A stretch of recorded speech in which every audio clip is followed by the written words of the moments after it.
Hey, what's up, everybody? Welcome back to Rath Learning Curve here on rotocurve.com in our How to Win series in DFS College Fantasy Football.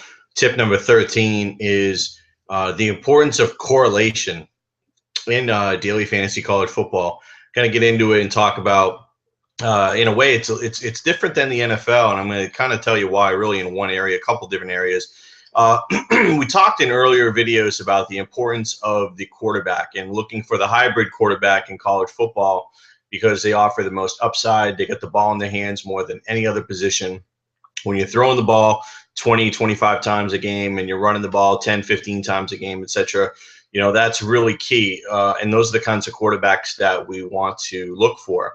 Now, when picking those quarterbacks, what you have to understand is you don't necessarily want to pair your players up with wide receivers necessarily. Now, here's why. You can do that. However, you got to make sure that the quarterback does focus in on one particular wide receiver.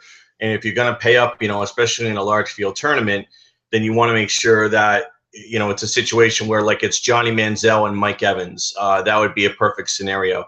So that's where correlation is going to make sense when you're talking about a hybrid quarterback. You got to make sure that he's got one big target that he's going to look at, and that's going to be so you're going to be able to really combo up and put up monster points. A situation that doesn't work well is, like, let's say the Oregon offense, where you had Mariota, and he just spread the ball around so much and they ran the ball so much that taking wide receivers just didn't make a lot of sense.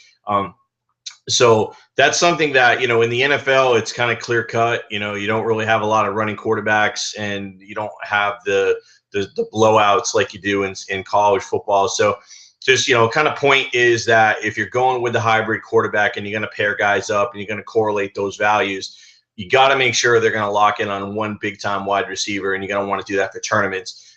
In your heads-ups and 50-50s, I would tell you probably want to, probably shy away from doing that kind of thing, only because you want to look at other wide receivers that potentially are going to be in more heavy passing offenses instead of where you're dealing with a hybrid quarterback situation.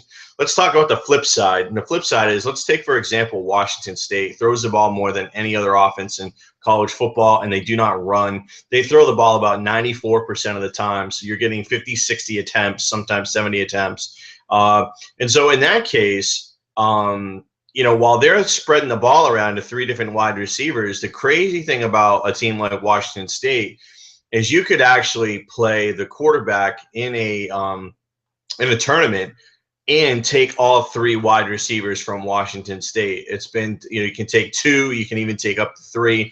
And basically what you're saying is, hey, I know this guy's going to throw for 500, 600 yards. He's going to throw to three different wide receivers. They're all going to get anywhere from 150 to 200 yards receiving potentially. I just want to lock everything in and go that route. So that's another example of correlation and how it plays out in DFS college football, which is much different than the NFL, because that's not a situation that you're going to run into in the NFL. So again, remember, in college football, these dynamic offenses, huge score, huge swings, etc.